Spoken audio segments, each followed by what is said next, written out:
Promise yourself. Not that you'll know everything, but that you will continue forward when you don't. Promise yourself not that you'll avoid pain,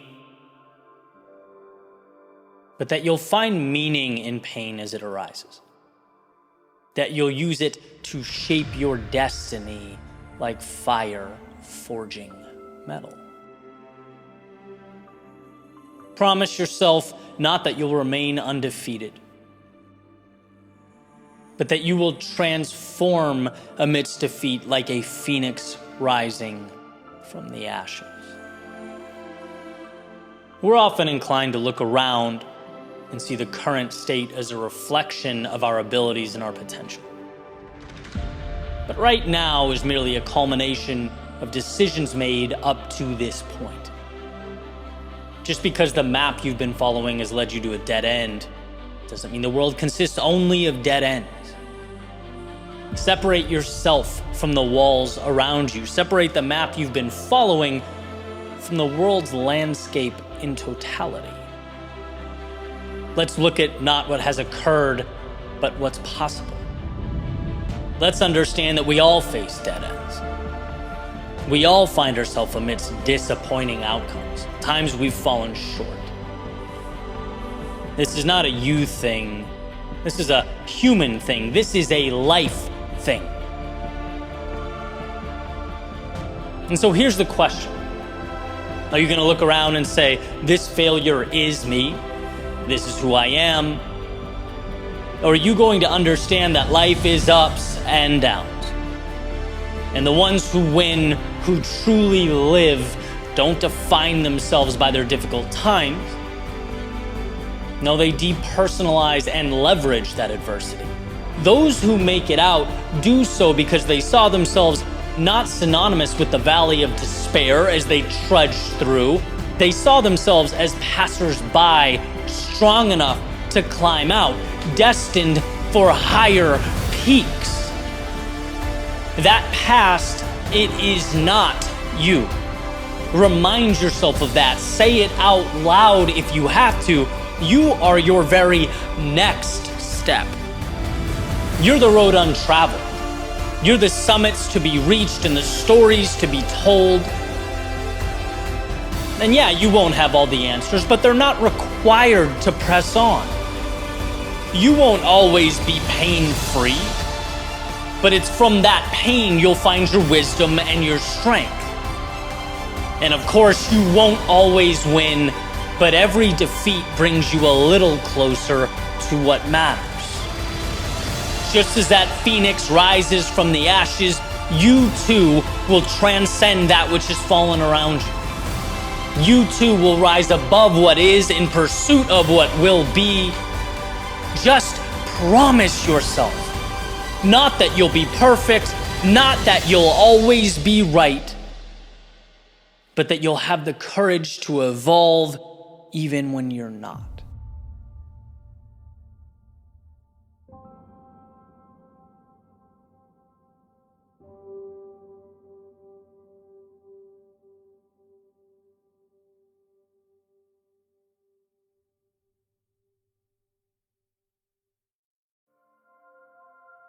The miracle isn't that I finished.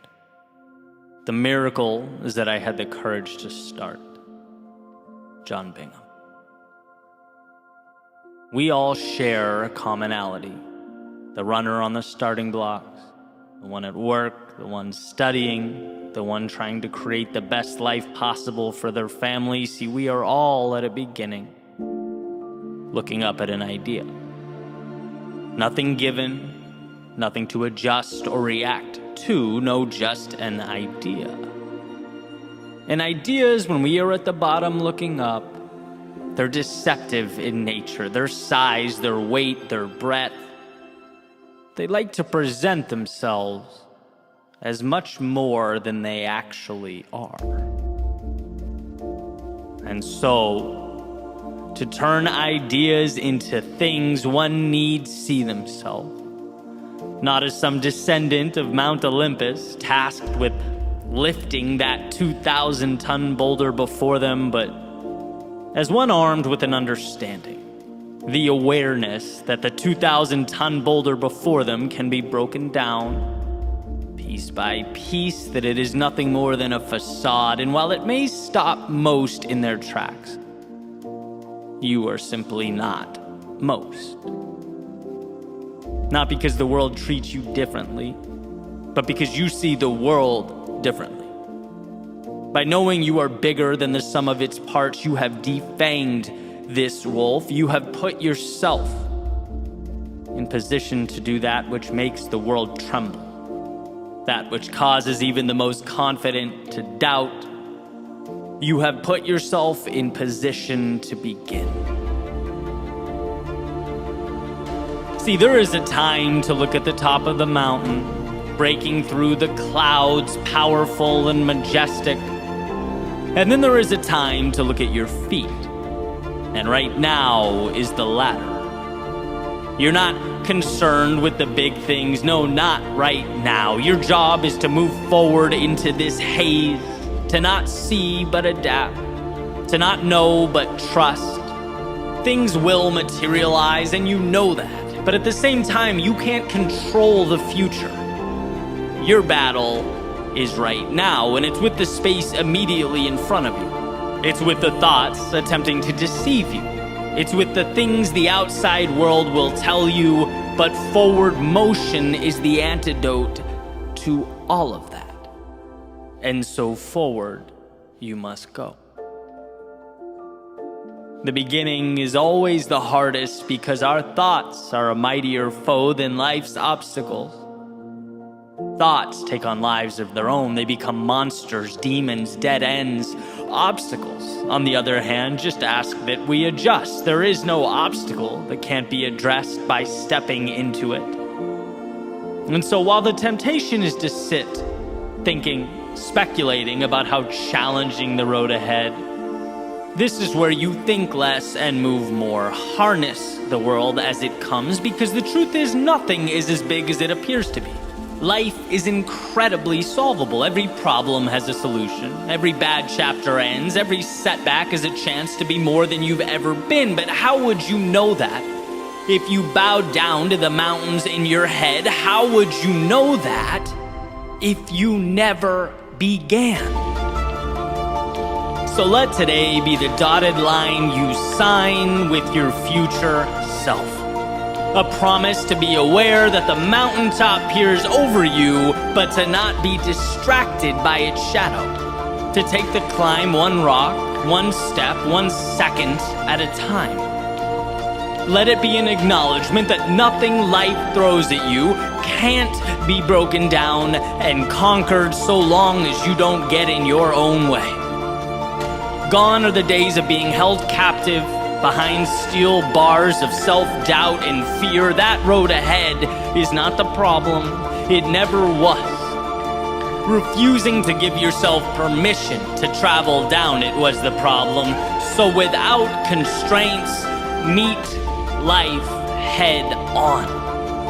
Let the trials and tribulations emerge, because they will, but know that you will rise to meet them. Let the unknown highlight all that you don't know, you can't see.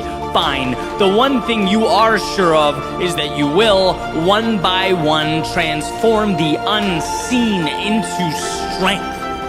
And when those thoughts emerge, telling you that you've gone too far, that you're in over your head, that this isn't meant for you, know them not as truth, but as the only obstacle that can derail and distract. You don't have time for make-believe monsters. No, not today. So onward you go. To map the unknown, to tame the untamed, to live your life the way it was meant to be lived.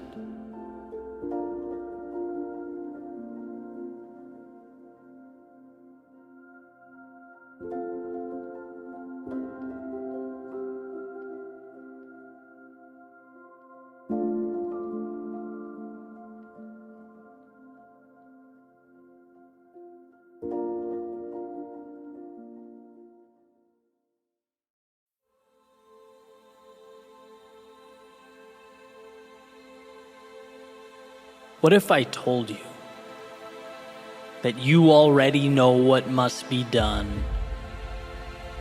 You just need to put yourself in position to do it. You need to unlearn the rules that crippled you, the ideas that confined you. We are in constant pursuit of the thing that will magically right all our wrongs, the answer that will give us something we've never had. No, everything you need, you have now. You just need to allow it to flourish. Declutter. Simplify. Remove all that unnecessary stuff and walk your path. Einstein once said, "Everyone is a genius. But if you judge a fish by its ability to climb a tree, it will live its whole life believing that it is stupid." And what's great about this is the idea that who we are is not found. It's acknowledged. It's accepted. And I think in our world, there are so many fish, as Einstein says, trying to climb trees that it creates a sense of learned helplessness. We are judging ourselves using the wrong metrics. Equipped with the skills, the characteristics, and the abilities to win in our own arenas, but playing in someone else's. How loyal are you to your own instincts? Do you do what you know is right? Or what you feel obligated to pursue? When was the last time you listened to you? In Tim Grover's Relentless, he introduces a brilliant metaphor. He says, a lion doesn't have to be taught to be a lion. It just is. It hunts, runs, roams, explores, lives life the only way it knows how. Now, if you capture a lion, bring it to the zoo or put it in a cage, it will carry itself differently. Will lie down, move around lazily, sluggishly navigate its little space. To passersby, they'd never know what that lion really is. They'd never know what it looks like in its element. But despite all this, it is still, in fact, a lion. It maintains that killer instinct. His characteristics haven't disappeared. And if it were released from the cage, it would go right back to doing what lions do, being what lions are meant to be. It just has to ditch the cage. And the point is, perhaps, so do you. There's a little light in your soul that waits day and night to explode into something meaningful, where your nature meets your environment, where the I shouldn't do this, the odds are impossible, the I'm not good enough, I can't lose what I have now, where all that fades away, where it's left behind you. And you're finally free to reign over your own territory, your own life, your own empire. See, we constantly feel like our glasses are empty, like we're missing pieces, in need of something, just one more thing. That will be our answer. That's all we need. And I can say with confidence, it's not about what you need. It's about what you no longer need. It's about mitigating the noise so what matters can shine through. Removing those people in your life that drag you down or add no value. It's about getting rid of the things that make your world unnecessarily complex. Removing the need for immediate validation, success, and accolades.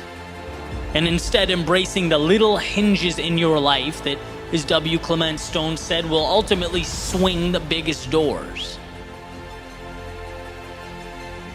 We all have the lock, the key, and the map right there, amidst the trivialities of our day-to-day. And we walk right by them, look right at them, we pick them up and put them down. But have we learned to truly see them? Everything starts with that awareness. And my life did not change until I recognized that. Until I began asking myself questions I'd never asked before. Big picture questions. Obvious questions. But just because it's obvious doesn't mean it's always intuitive. Right? What do I want out of life? What is important to me? What's something I love doing that I can dedicate myself to? That I can commit to being great at long term? That I'm so immersed in that when the inevitable down times arrive, the losses, when the doubt and insecurity creeps in, I can keep moving forward because I'm so in love with the process that I don't let the little things like that define me. As Jordan Peterson famously puts it, choose your sacrifice. A life of meaning isn't easy, but there's nothing more fulfilling. Because when you embark upon that journey, it allows for the evolution of the self. We can become something more. As Nietzsche says, those who have a why to live can bear almost any how. We equip ourselves for anything the universe can throw at us. We position ourselves to evolve. Viktor Frankl says man's main concern is not to gain pleasure or to avoid pain, but rather to see meaning in his life. To align yourself with and pursue that which is your reason for living, that's how we transcend the day-to-day life we've come to know.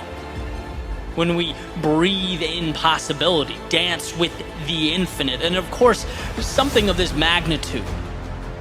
It consists of ups and downs. It's not the easy road, but it's the one worth taking.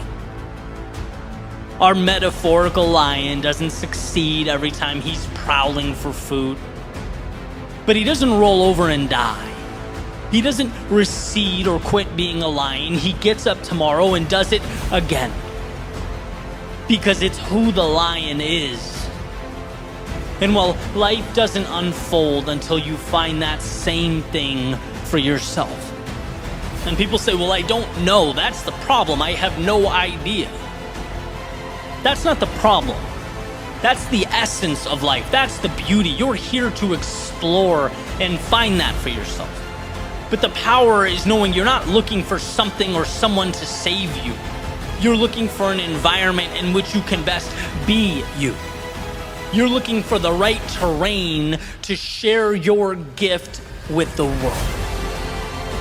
If you have what you need, then you're not looking for the product. You're looking for the delivery mechanism, the vehicle to nurture and transport your value to a world that desperately needs it. You're looking to build yourself up and in the process, amaze yourself. Look, what you're capable of is beyond comprehension. It's limitless, almost unfathomable. But it is, as Ryan Holiday says, a confidence that must be earned. So start now. Earn it. Let yourself succeed. Your intuition knows what feels right and what doesn't. But the seed must first be planted. So make today about setting yourself up for success, turning off the idea that you're one piece away from completion, 1 minute away from starting, that you're almost ready. No, you are ready now. You have what you need now. You know what's necessary now. You just have to be your own ally. put yourself in position to be yourself. Let your values shine. Double down on what matters to you. Look, it's not a game of acquisition, it's a game of courage.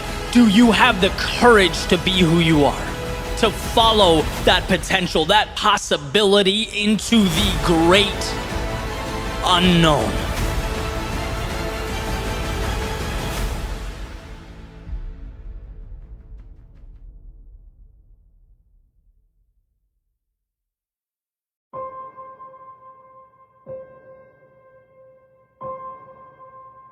There's a quote attributed to Lincoln. He says, "Be sure to put your feet in the right place, then stand firm." The other day I was listening to Dan Carlin's podcast called Hardcore History, which, side note, is an incredible podcast. The guy's a brilliant storyteller. And as I was listening, there's a specific idea that I wanted to dive into, an idea that I believe if we make an effort to understand and fully commit to, is capable of changing our lives. But first, some quick context, right? So Dan starts off this episode called King of Kings, talking about the Battle of Thermopylae in the year 480 BC in ancient Greece. It's that famous story that a lot of us know where King Leonidas leads that small army, which includes 300 Spartans against this massive Persian military force that's invading. And the quick version is essentially Xerxes, who's the king of the Persian Empire and in charge of that massive army, tells the much smaller Spartan force that if they lay down their weapons, if they submit to him and let the Persians pass, no harm will be inflicted upon them. They'll be free to go about their lives. And here's the famous line. In response to the Persian command to lay down their weapons, the Spartans respond, "Malan labe," which means, "Come and take them." It's the Spartans' way of saying, look, the only way we're laying these weapons down is if you rip them from our cold, dead hands. Right? With everything on the line, the odds stacked against them, the ground beneath them basically shaking from the march of a far superior fighting force moving directly towards their location, they would not let go of their principles. They were fighting for something bigger than them.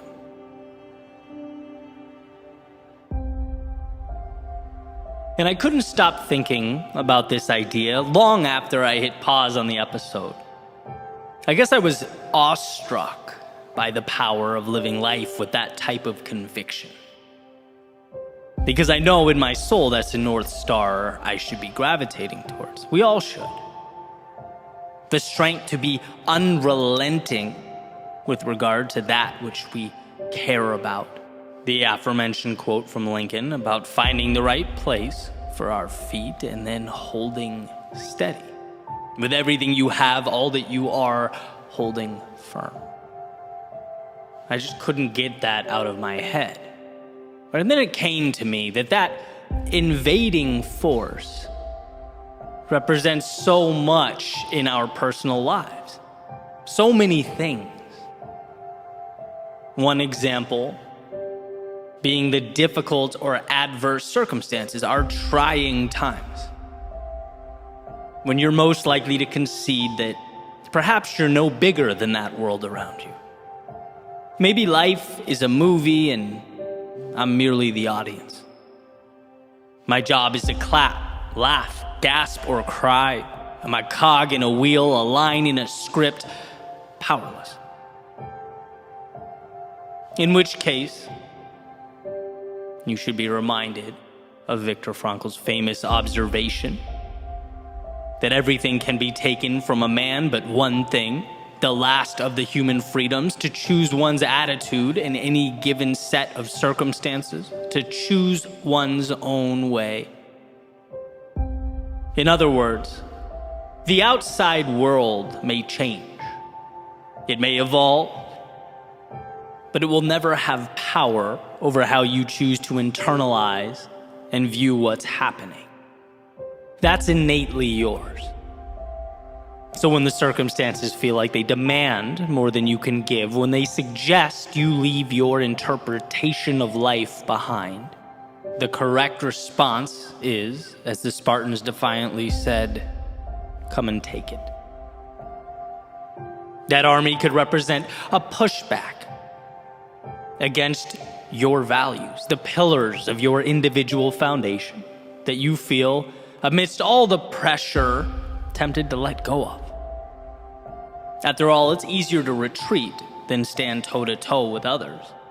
It's easier to abandon than it is to defend, at least in the short term. But as Victor Hugo writes, you have enemies, good. That means you've stood up for something sometime in your life. The enemies, obviously not being the point. I'm a believer in the conservation of enemy approach to life. Allies just pragmatically get you a lot further, but here's the reality. Anyone who stands for something will undoubtedly create divide. They'll be criticized and condemned.